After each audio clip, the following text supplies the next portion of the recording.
I was standing in the middle of a pitch presentation when my sister walks through the front door of my firm like she owned the place. Not knocked, not called ahead, just walked in. My mother right behind her, both of them wearing the kind of smiles that meant they wanted something. I didn't flinch. I didn't stop mid-sentence. I looked at my client, kept my voice level and said, "Give me one moment." Then I turned to my sister and said, "I'll be with you when I'm finished." She opened her mouth. I had already turned back to the projector screen. That moment, that specific moment, was 3 years in the making. My name is Claire. I'm 31 years old. I own a boutique interior design firm in the heart of Atlanta, and I built every square inch of it without a single dollar, a single introduction, or a single word of encouragement from my family. That last part wasn't always the case. There was a time when I believed that if I just worked hard enough, proved myself loudly enough, succeeded visibly enough, my family would come around. My mother had always favored my sister Diane. That wasn't a secret. It wasn't even subtle. Diane was 2 years older, louder, prettier in the way our mother understood beauty, and she had married a man named Gordon who wore a watch that cost more than my first car. My mother spoke about Gordon the way people speak about minor deities, reverently, carefully, like mispronouncing his name might bring rain. I had chosen a different path. I went to school for design, not business, which my mother treated as roughly equivalent to announcing I wanted to be a street performer. When I graduated and took a junior position at a small firm downtown, she asked me, had Thanksgiving dinner in front of Gordon and his watch, whether I planned to get serious eventually. I was 23. I had just won my first regional design award. I smiled and passed the green beans. For the next 4 years, I worked. I took every project I could find. I designed home offices for remote workers, renovated rental units for landlords, staged homes for realtors who paid me in handshakes and exposure before eventually paying me in actual money. I saved obsessively. I learned contract law on weekends because I couldn't afford an attorney for every small dispute. I built a client list one referral at a time. When I was 27, I signed a lease on a small office space on Peachtree Street and registered my firm under the name Hartwell Studio. My mother's response when I told her was to ask whether Diane had mentioned that she and Gordon were thinking about renovating their kitchen. I took the hint. Or rather, I stopped waiting for the hint to change. The calls became less frequent, then infrequent, then occasional. By the time I was 29, my mother and I spoke maybe 4 times a year. Always briefly, always with the careful politeness of people who have decided not to start the argument they've both been preparing for years. Diane and I exchanged birthday texts. Gordon, I had not spoken to you in 18 months and felt genuinely fine about it. What I didn't know, what I was building quietly, steadily, without announcing it to anyone who might diminish it, was a reputation. Hartwell Studio had spent 2 years doing residential work when a commercial opportunity came through a client referral. A hospitality group out of Nashville was opening a boutique hotel in Midtown Atlanta and needed a design partner who could deliver something specific, a property that felt locally rooted, not imported. My portfolio, apparently, read exactly that way. I flew to Nashville, sat across from the development director, and walked out of that meeting with a contract that was, at the time, the largest of my career. The hotel opened 14 months later. A design publication ran a feature. The feature got shared. The shares turned into inquiries. The inquiries turned into contracts.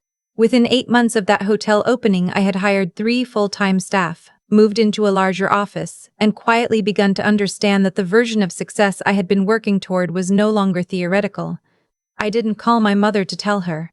I had learned by then that sharing good news with people who had consistently responded to it with indifference or redirection was a form of self-harm I no longer needed to practice. I was in the middle of a second hotel project, this one a full renovation of a 1920s property in Savannah, when my phone rang on a Tuesday afternoon and my mother's name appeared on the screen for the first time in 6 months. I answered. She asked how I was. I said I was well. There was a pause that felt deliberate, like she was consulting notes. Then she said that she and Diane had been talking, and they had an idea they wanted to share with me in person, and could we have dinner that weekend? I said yes because I was curious and because I was 31 years old and had spent enough time being afraid of my own family to know that the fear was no longer useful. We met at a restaurant my mother chose, which was more expensive than her usual choices, and told me something before we even sat down. Diane arrived in a blazer. Gordon was not there, which I noted. My mother had her hair done. They were presenting. I understood immediately that I was the audience. We ordered. We made small talk that felt like preamble. My mother asked about the Savannah project in the specific way people ask about things they have already researched. Then Diane set her fork down, folded her hands, and said that she had decided to launch her own creative agency. I listened. She said it would focus on brand identity, event design, and what she called experiential marketing. She said she had been developing the concept for 2 years. She said Gordon had agreed it was time for her to step into something of her own. I said that sounded exciting and asked what kind of launch timeline she was thinking.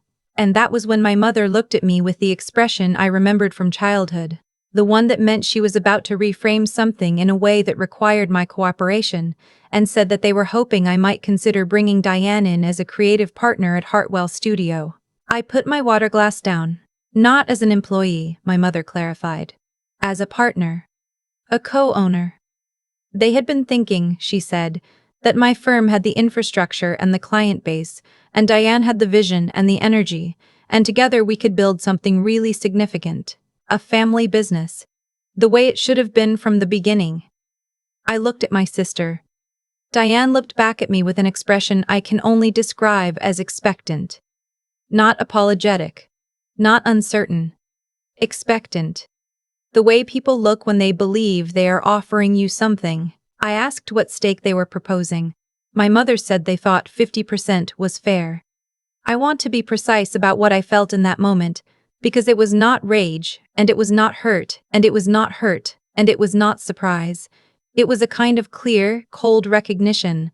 The years I had not been called, the Thanksgivings I had sat through while my accomplishments were redirected into questions about Diane's kitchen renovation, the investment of silence they had made in me, and the return they had decided, now that returns were visible, they were owed. I told them I would think about it. I went home and I called my attorney. What I did not tell my mother and sister that night was that Hartwell Studio had, 3 weeks prior, signed a letter of intent with a development group to serve as the primary design partner on a mixed-use residential and retail project that was, by a significant margin, the largest contract in my firm's history. The announcement was pending final signatures. Nothing was public. But in a city the size of Atlanta, in an industry the size of interior design, things have a way of traveling before they are announced. I don't know how Diane found out. I have theories. What I know is that 2 weeks after that dinner, 2 weeks during which I had not called them back, my sister showed up at my office. Not alone. With my mother. My office manager, a calm and unflappable woman named Patricia, came to my door and told me my family was in the reception area. I was in the middle of reviewing revised floor plans with 2 members of my team. I told Patricia to offer them water and let them know I would be out in 20 minutes. My mother, apparently, told Patricia that 20 minutes was not acceptable. I finished my review. I walked out in 22 minutes. My sister was standing in my reception area with a manila folder in her hand, and she was looking around my office with the expression people have when they are recalculating. My mother was seated with her ankles crossed, posture rigid, performing patience. I asked if we could speak in the conference room. My mother said she preferred to keep it brief. Right here was fine. I looked at Patricia, who looked back at me with the absolute neutrality of a professional who has seen things. I said, "Conference room, please," and walked toward it. After a moment they followed. I closed the door. I sat down. I waited.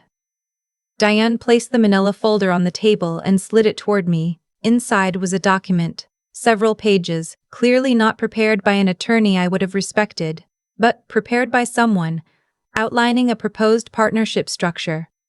Diane's agency, which did not yet exist, would merge with Hartwell Studio. Leadership would be restructured as co-equal. Existing client relationships would be considered shared assets. Shared assets. The phrase sat in my chest like a stone. My mother began to speak about family legacy. She used the word dynasty without any visible irony. She said that what I had built was impressive, but that I had built it alone and that building alone had a ceiling. And that the right partnership, the right family partnership, could take everything I had created and multiply it. I let her finish. Then I asked my sister one question: how many clients did she currently have? Diane said that was not the relevant metric at this stage. I asked how many completed projects she had in her portfolio. She said the agency was in pre-launch.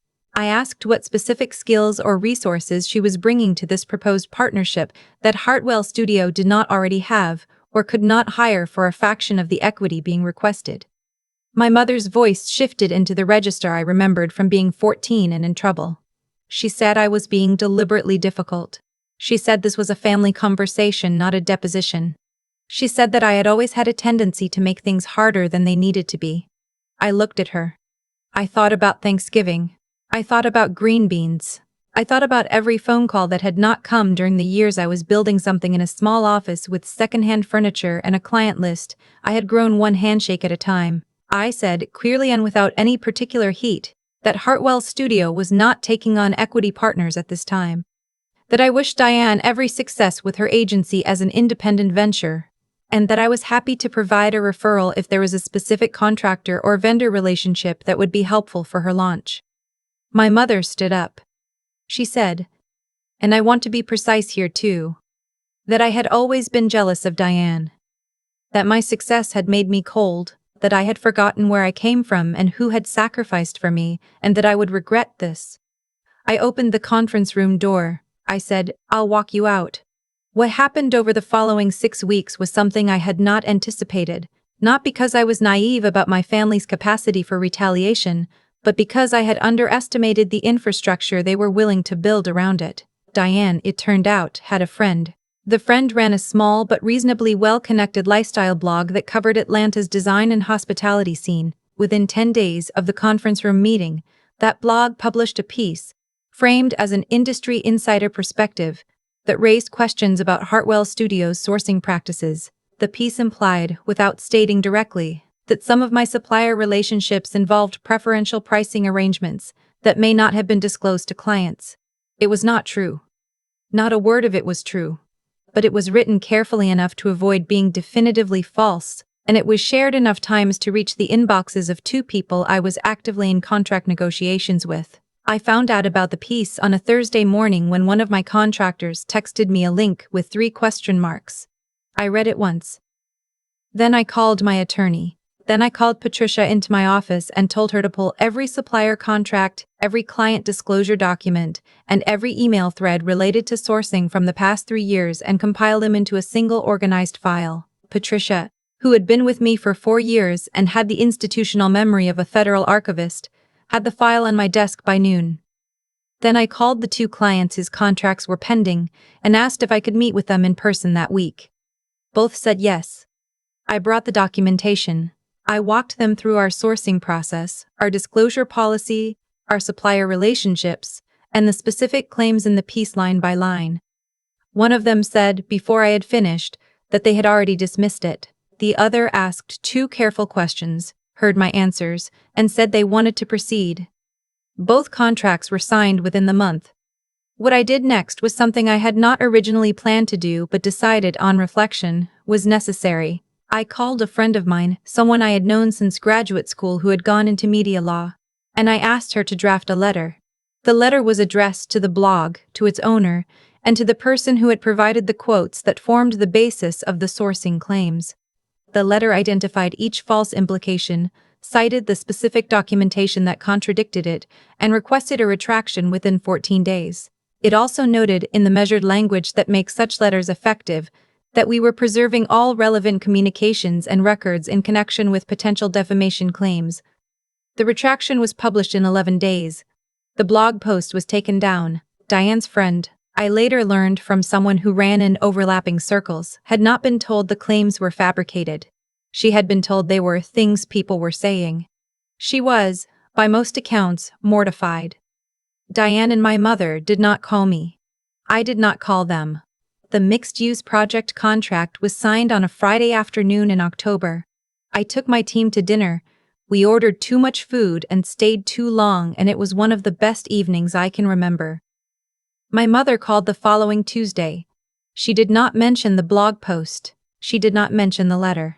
She called to tell me that she had been thinking, and that perhaps they had approached things the wrong way, and that Diane was very talented and just needed the right opportunity, and that family was family, and surely we could find some arrangement that worked for everyone. I listened to the whole thing. Then I said that I had also been thinking, and that what I had concluded was this. I loved her, and I wished Diane well.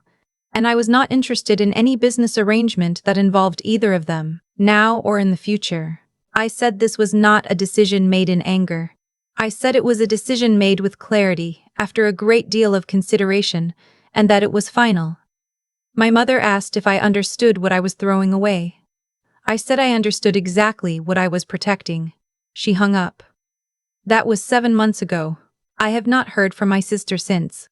My mother sent me a text on my birthday that said, "Thinking of you," and I responded with a thank you because I am not interested in cruelty, only in clarity. Hartwell Studio now has 11 full-time employees. The mixed-use project breaks ground next spring. I hired a sourcing director with 20 years of experience, so that the documentation Patricia assembled that Thursday morning became a department instead of an emergency. I think about those years, sometimes. The years I spent hoping that the right amount of success would produce the right amount of recognition from the people who had withheld it. I don't think about them with bitterness. I think about them the way you think about a route you used to take before you learned there was a better road, useful information. Not a wound. What I built without them. What I protect the same way. And when the people who once called my work a phase walked into my office expecting a share of it, I was ready. Not because I had been waiting for revenge, but because I had been building something worth protecting, and I had never once stopped.